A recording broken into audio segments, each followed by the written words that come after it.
Ahoj, jsme tady, takže tohle je vlastně tak 5 sekund po tom, co jsme dělali tamto video.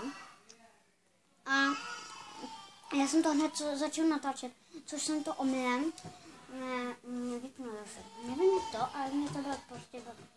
Takže tohle pak nic vám nebudu ukazovat už.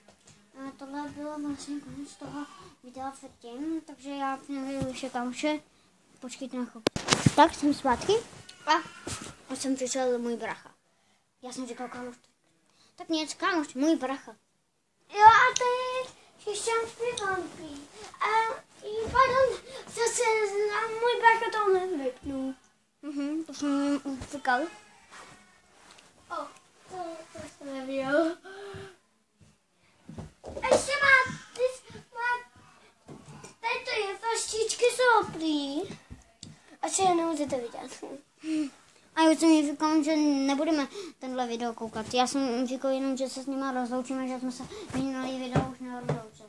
Jo, tak Ahoj! ahoj. Ale teda... Pardon, ty se opičem, tak ahoj dá. Pardon, že se opičím, ale budu to tak... Zdravím všechny gamerosty a gamerosty. On je to jeho nejlepší youtuber.